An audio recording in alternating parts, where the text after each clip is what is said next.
cenderung resign ketika mereka udah dapat THR. Tentu tidak boleh mental korban nih teman-teman. Big steps always start from a baby steps. Dalam waktu 5 tahun kerja, dia udah pindah kerja 3 kali. Aku jadi kembali bertanya gitu loh, apakah turnover yang tinggi itu karena memang lingkungan yang kurang kondusif, lingkungan yang toksik, atau karena memang pekerjanya punya mental yang rendah? Hai semuanya, welcome back to Bincang-Bincang with Sana.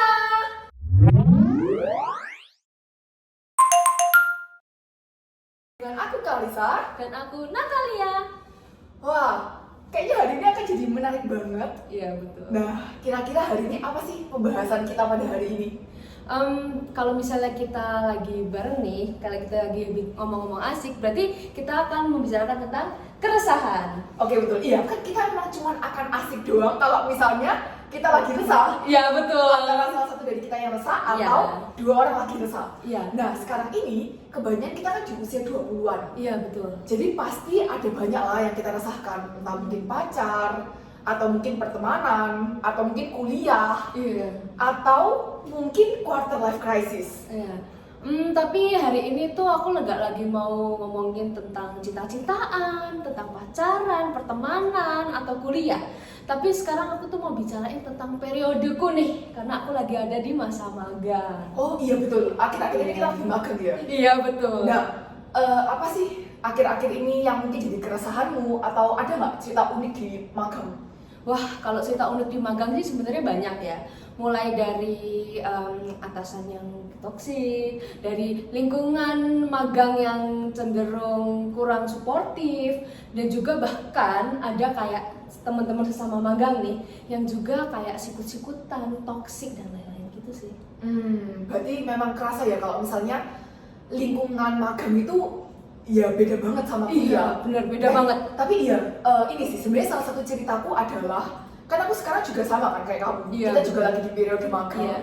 Dan emang bener-bener kerasa banget perbedaan antara kuliah sama magang. Iya, setuju banget. Kalau misalnya kuliah dulu itu tuh cuma sekedar presentasi, tugas, ujian. Beda banget sama magang yang ya beda gitu loh, kayak kita harus berhadapan sama atasan. Iya. Tiba-tiba ada tugas seabrek yang dikasih gitu aja ke kita. Nah, terus habis itu dan tasnya beda banget, kayak kita juga harus fit in dan fit well sama lingkungan. Iya, betul. Jadi memang kerasa banget tekanan itu ada banget gitu di dunia kerja. Iya. Kalau misalnya kita di kuliah itu kan kita cuma kayak case study. Apalagi aku ngerasa sih di periode magang ini itu kayak persaingannya tuh bener-bener wah kenceng banget sih. Oke, terus kalau pertanyaannya kalau misalnya memang kerasa toksik atau kalau misalnya kerasa ya kurang nyaman lah ketika di lingkungannya. Iya, betul. Nah, terus kenapa nggak leave aja? Ya nggak semudah itu sih sebenarnya untuk leave ya, karena ini sudah terikat kontrak. Aku tuh sudah terikat kontrak dan juga magang ini tuh salah satu syarat kelulusan juga sih. Jadi aku harus tetap stay dan kontraknya itu sekitar 6 bulan. Jadi benar-benar aku harus stay di perusahaan magang itu selama 6 bulan. Oh iya, tapi sebenarnya itu relate juga sih. Kan ini sebenarnya kalau di perusahaanku, apalagi kalau misalnya akhir bulan, itu kita tuh cenderung closingan kan. Oh, jadi iya. kalau misalnya di perusahaan itu akhir bulan, di perusahaanku ada namanya closingan. Iya. Nah, waktu closingan itu biasanya pekerjaan itu akan lebih hektik, deadline itu lebih mepet, dan rasanya tekanan tuh kayak bener-bener real gitu loh. Iya, Karena iya, semuanya kan hektik kan, semuanya hektik, dan kita juga dituntut untuk bekerja secara cepat. Iya. Nah, terus dalam kondisi itu, aku memang sempet, padahal kan aku cuma sekedar anak magang kan. Iya. Yang seharusnya anak magang itu, ya pekerjaannya tidak lebih berat daripada pekerjaan pekerja tetap di sana. Tapi aku sebagai anak magang aja, itu udah cukup kerasa tekanan itu real banget gitu loh. Oh ya? Iya, dan memang kerasa ya kita harus berusaha fit well apa segala macam, dan memang sih aku admit karena memang udah kontrak juga sama kampus. Iya betul. Jadi I have no chance to leave. Karena memang udah kontrak 6 bulan ya harus dijalanin gitu. Iya betul. Tapi ini sih sebenarnya ada salah satu cerita yang aku mau ceritain. Kan aku kan di sana cuma magang ya, dan aku otomatis di sana aku make friends. Aku kenal lah sama beberapa anak yang bekerja tetap di sana. Nah, turns out ada anak magang yang aku kenal, dia padahal tuh barusan usia 27 tahun. Dan dia ternyata di usia 27 tahunnya itu, dia udah pindah tempat kerja sebanyak 3 kali. Wow, berarti turnovernya tinggi banget dong. Iya, jadi bayangin, Oh. kan kita kan lulus kuliah kan usia 21, usia 22. Iya. Nah, dalam waktu 5 tahun kerja, dia udah pindah kerja 3 kali. Wow. Jadi bayangin satu tempat kerja, itu dia kebanyakan cuma betah 1-2 tahun aja. Oh, jadi benar-benar dia cuma 1-2 tahun aja dong berarti di satu Iya. tempat kerja. Kalau boleh tahu alasannya apa ya kalau Nah, gitu? alasannya, itu kan akan tanya dia kan, aku juga kepo tuh. Iya, benar Nah, banget. alasannya itu kebanyakan ya pokoknya seputar lingkungan. Entah mungkin Oh. lingkungan kerjanya yang toksik, atau mungkin atasannya yang galak, Oh iya sih. atau Aku juga mungkin rasa kayak sih. dia sih ngakunya dia nggak diterima baik ya sama lingkungannya, jadi dia nggak bisa fit well, atau mungkin ya pokoknya ya seputar lingkungan lah. Berarti memang bisa disimpulkan kalau lingkungan kerja itu berarti sekarang nggak kondusif ya? Iya, dan sebenarnya bisa disimpulkan juga bahwa ternyata mental sehat itu sangat penting di dunia kerja. Karena kalau kamu nggak nyaman aja, kalau kamu merasa nggak bisa fit well di kerjaan itu, ya kamu akan resign. Iya, setuju banget sih untuk statement yang kayak gitu. Kalau misalnya kita nggak nyaman di tempat kerja, nggak kondusif, lingkungan nggak suportif, atasan toksik dan lain-lain, itu bikin kita lama-lama nggak betah dan kepikirannya cuma satu sih, yaitu resign. Wih, pembahasannya jadi menarik banget nih. Betul banget. Nah, tapi by the way, aku tuh pernah ya baca survei, nama surveinya itu Japat. Oh. Nah, di survei itu, dia itu mensurvei para pekerja yang ada di seluruh Indonesia dari berbagai wilayah.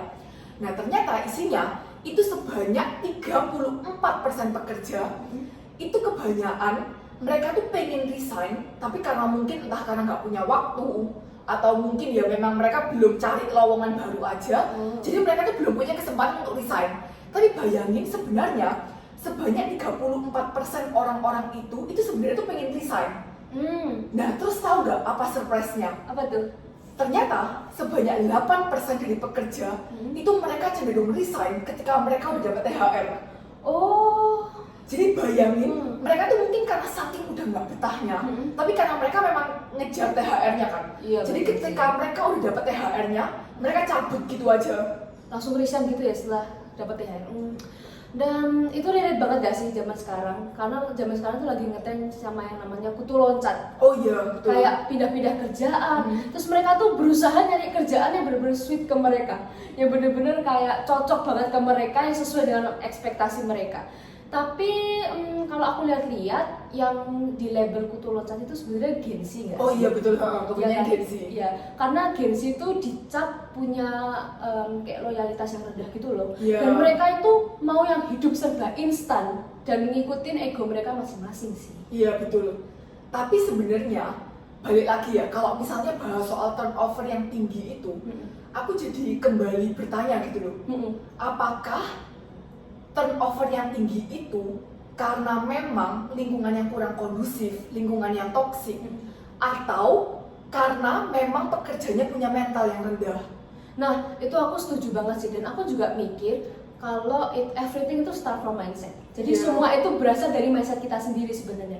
Dan yang aku lihat itu kebanyakan karyawan tuh kayak mengesampingkan gitu loh mindset mereka sendiri. Kayak mereka itu merasa bahwa mereka tuh kayak korbannya gitu.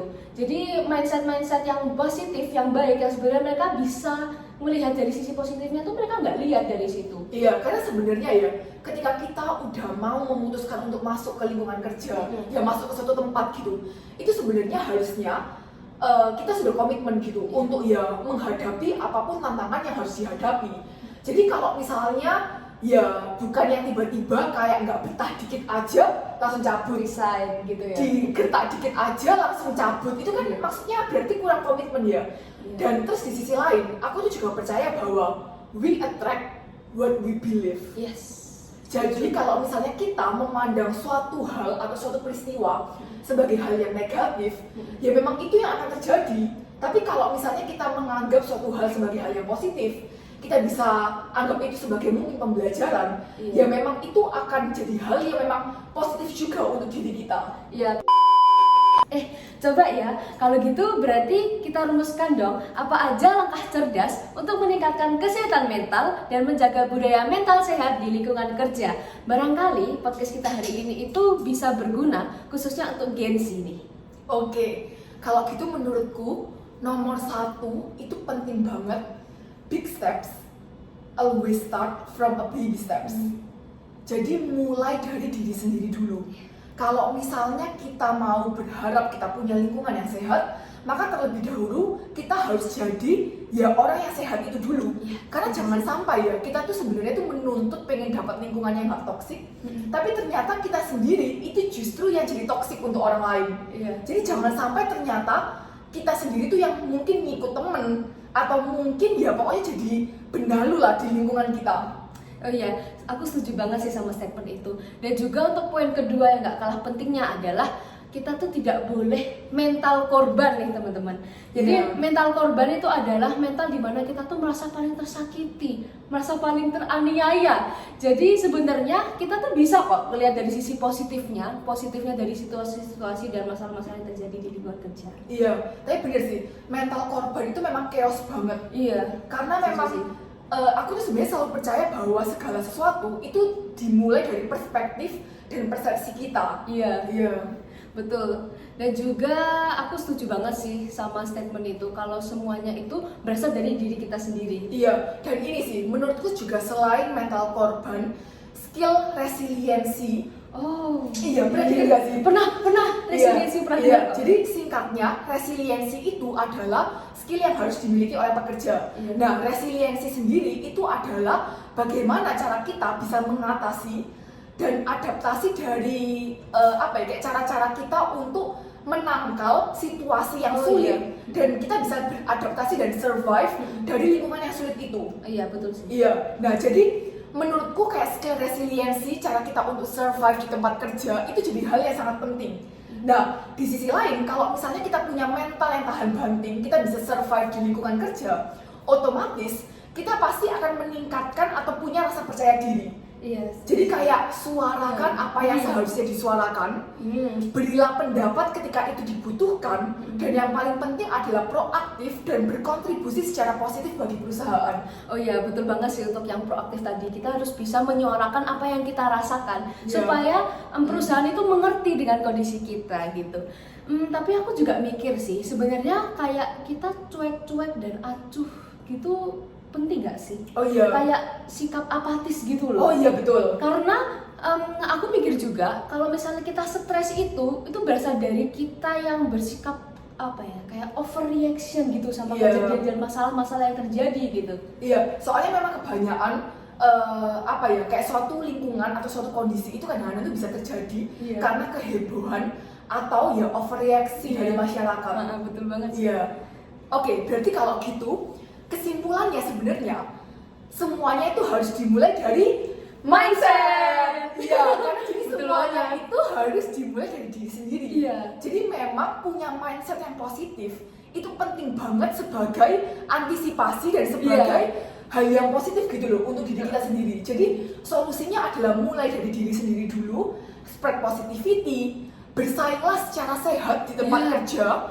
Jangan sikut-sikut dan mulai bangun hubungan yang baik dengan lingkungan sekitar. Iya. Terus juga aku sempat mikir juga sih, kalau misalnya kayak gitu tuh kita juga perlu dari dua arah nggak sih? Oh iya. Entah dari dalam diri kita sendiri dan juga perusahaan itu juga harus kayak mementingkan untuk lingkungan kerja yang kondusif, entah ngadain bonding atau kayak karya wisata supaya karyawannya tuh jadi semakin dekat dan nggak ada lagi lingkungan-lingkungan toksik kayak gitu sih. Iya, jadi sebenarnya kalau misalnya dua arah tuh memang lebih enak sih. Kan ya gimana pun kalau misalnya yang effort dua pihak pasti akan lebih menyenangkan, lebih seru. Iya. Sama kayak hubungan juga gak sih? Iya. Kalau misalnya cuma salah satu yang effort, hubungannya nggak akan berhasil. Iya, betul. Oke, berarti kalau gitu kita bisa simpulkan bahwa ya mulai dari diri sendiri. Tapi sebenarnya ya, kalau misalnya memang kondisinya itu benar-benar nggak kondusif, sebenarnya resign itu adalah keputusan yang tepat. Oh. Jadi kalau misalnya memang kondisinya memang kurang kondusif dan memang kita merasa kita nggak cukup untuk handle, ya memang resign tuh nggak buruk. Tapi sebenarnya di titik dimana kita mau resign, kita tuh harus memastikan apakah benar kita tuh resign karena memang kondisinya itu yang memang terlalu toksik dan terlalu nggak kondusif, atau ternyata kita yang memang punya mental yang rendah dan memang nggak cukup aja untuk tahan banting untuk menghadapi situasi tersebut. Iya, itu kembali lagi ke mental korban itu lagi Iya. sih. Jadi kayak kita tuh sebenarnya kita tuh harus menyadari sih apa sih yang akan kita hadapi Iya. kalau kita masuk di perusahaan itu. Aku punya analogi seperti kayak misalnya kita lagi di kebun binatang nih misalnya, terus kita mau masuk di kandang singa sama kandang kelinci, pasti mentalnya kita bakal beda dong. Iya. Kalau di kandang kelinci kita pasti kayak ya udah santai aja gitu kan, soalnya kelinci kan nggak bisa do everything do nothing gitu untuk membahayakan kita gitu. Iya.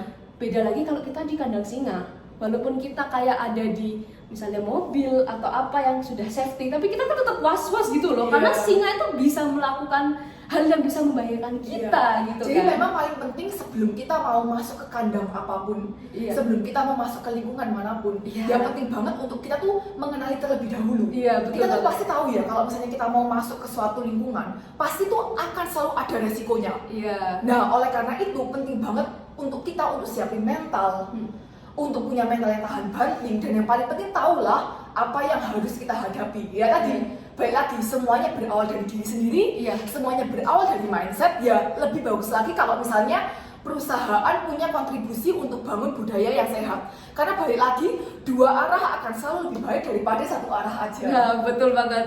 Wah, pembahasan kita kali ini seru banget Iya, ya. betul. Hari ini seru Iya. banget ya. Dan nggak kerasa kita udah nemenin teman-teman kayak sekitar 20 menitan loh. Iya, betul. Dan pembahasan hari ini akan seru banget. Tapi jangan khawatir karena walaupun hari ini bincang-bincang sana akan berakhir, Iya tapi nih. kita akan selalu hadir di platform kesayangan kalian setiap hari Kamis dan hari Minggu. Dan juga atau kita ini ya, kita mikir untuk diskusi kita selanjutnya itu tentang apa sih? Oke, tapi kalau saya soal topik mungkin kita serahkan balik ya ke para penonton. Jadi mungkin para boleh, penonton bisa untuk komentar di kolom komentar kira-kira mau topik apa nih selanjutnya yang mau kita bahas. Bisa aja soal percintaan, soal pertemanan, soal lingkungan, kuliah, quarter life crisis, atau apapun deh, bebas silakan tulis di kolom komentar. Dan jangan lupa juga kalau kalian punya saran atau masukan juga boleh banget nih di komen di bawah juga. Iya. Dan juga kalian ini nih kalau misalnya punya keresahan atau punya apa yang keresahan yang sama seperti topik yang kita bahaskan hari ini, kalian Mungkin juga bisa sharing di Iya, bawah bisa sharing komentar. juga di bawah ini. Oke, kalau gitu sekian untuk bincang-bincang with Sana pada hari ini dengan saya Clarissa. Dan saya Natalia. Mohon undur diri dan bye.